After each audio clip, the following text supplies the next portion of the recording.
Hello guys, my name is Kim and welcome to this new video, and today with me getting back into this game, I prepared for you this new series called the best tier for tier tanks, in which, you guessed it, I'll talk about the best tanks on a certain tier. Just so you know, I won't be taking into consideration tanks matchmaking or their capability of dealing with higher tier matchups, just their pure strength compared to the other same tier tanks. If I did include such tanks, these lists would be full of money tanks or tanks with the old +1 or -2 premium matchmakings. Other than that, I'll try to give you a difficulty level for each tank. Nothing important, just the stuff you should expect from tanks, so you won't buy it and then dislike my video, because the tank you just bought is a goddamn Korea Challenger Diamond Global Elite aka low level tank. Anyways, enough talking around and let's get into the video. Tier 4, the Holy Grail of Statbearer, the Church of Steel Clubbers, and the Noob Galore. Alright, I'll stop there, as right now you might be thinking about why I haven't started with the tiers 1, 2 and 3. The reason is very simple. All the tanks at tier 1, 2 and 3 are pretty much just the same. Same damage, same armor, and only a very tiny bit different mobility. In fact, the only reason why I have decided to start with the tier 4s is that it is the first tier which has more, or I should rather say larger diversity amongst the tanks. You can finally see that some of the tanks are focused onto dealing damage, some of them are fast, and some of them are just fat. But you get what am I talking about. You can see how the tank tree is gonna look alike on higher tiers.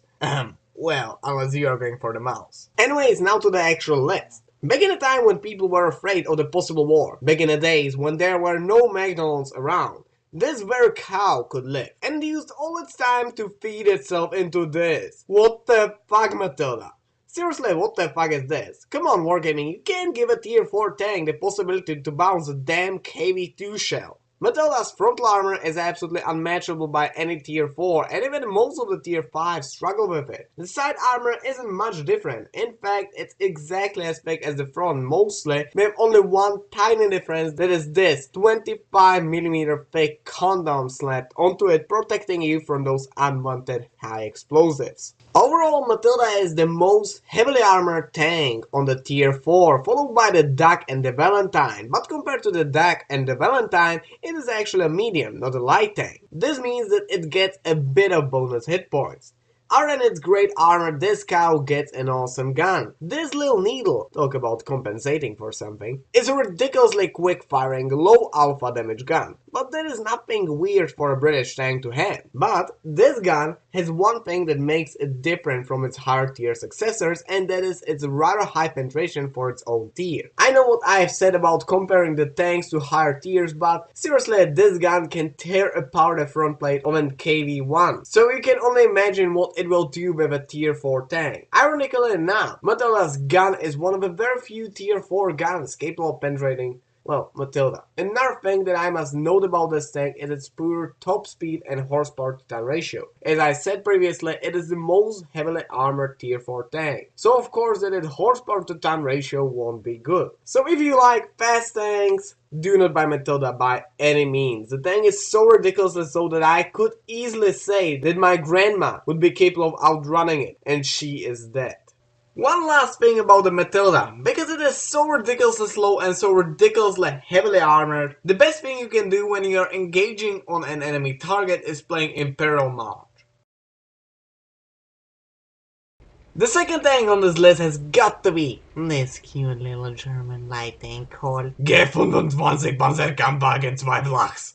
Despite its horrific name, this toy tank has got a few tricks up its sleeve, with the main one being its speed. With low weight and great engine, this tank can easily get up to over 50 km/h, making one of the fastest tier 4 tanks. And if you add to this mix the excellent trajectory speed that this tank gets, it is gonna be without any doubt the best tank circling annoyance in a game, or at least at a tier 4. But with a great power comes great responsibility, and in this game it is called Scouts Matchmaking, which roughly translates to "we don't like you, you get unfair matchmaking, fuck you." Thankfully we are still on tier 4, which means that the scouts still get to be on the top tier from time to time, unlike tier 5s, which will always be matched with at least one tier higher tanks. However, tier 7s will still remain top nuts to crack. Another good thing about this tank has got to be its gun. It is the highest tier of machine gun that you can obtain in this game. Past this gun, there are only single shot guns or autoloaders, but no machine guns. The strength of machine guns, and so even this gun compared to the other types of guns, is that the machine guns are capable of emptying their magazine in about 1 second, and the damage output of the gun is usually capable of one clipping the entire enemy tank. But of course, that firing this gun doesn't exactly mean a guaranteed one clip.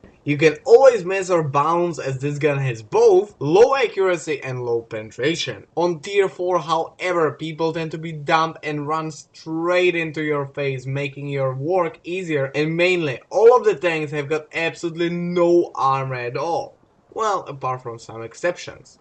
And if we are already talking about armor, Lux has none. No, not that Lux, but the German G25. Seriously, this tank is as naked as it could even be. Like, all of the shells will go through your armor and you can't do a thing about it. But it doesn't matter, because you're a fast tank and can dodge most of the shells. By the way, its speed is as well the reason why it is so fun to play, and in my opinion, it is actually the best stress reliever in a game. I personally had over 20,000 games on my old account, from which at least 2,000 were on tier 4. And guess how many of them were played purely on Lux? 1,200. This tank alone can be playing for about 2 years. It is simply one of the most fun to play tanks in a game, and if I could recommend you something about it, whenever you play it and engage on enemy target, yell random German words. Strudelwurst, Bierscheiße.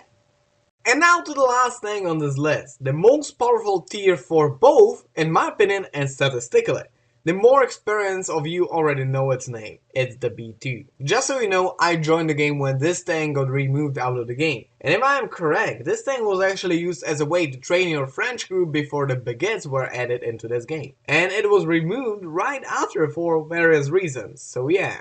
It's kind of an old tank that not many people own. Now a lot of you might be looking at this tank and are like, Wurstbaguette. And yeah, I accept that this tank actually looks like a B1, because it is a B1, but with a few German modifications. The turret, the gun, the radio, the engine is all German. Really, the only thing that remains French is the hull. Armor-wise, the B2 is kind of similar to Matilda, except for one thing. The Matilda is already having pre-angled armor, which means that if you wanna angle it, you will only make it thinner. On the B2, the armor is pretty much always flat, with the only exception being the front. So if you wanna have somehow meaningful amount of armor, you have to angle it by yourself by simply angling it, let's say 45 degrees.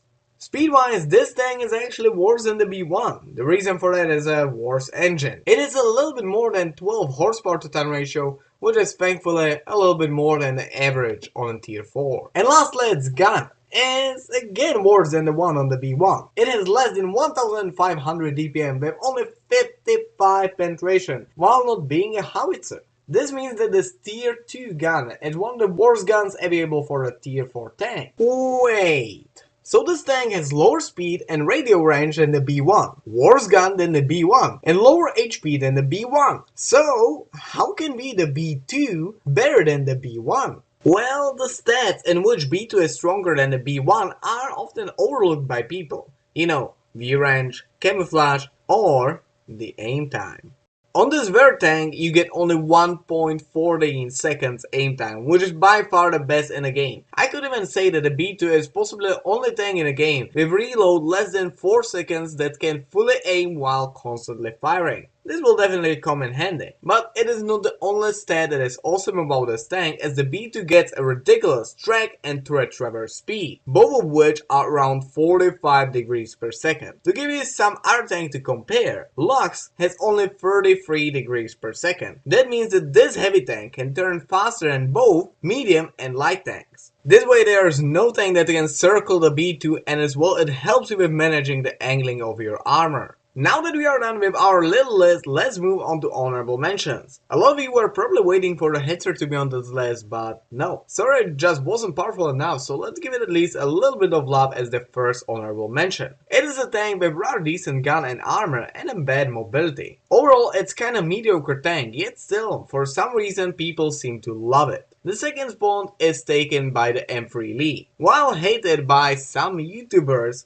this tank is possibly the most well-rounded tier 4 tank with a great gun, decent armor and a great mobility.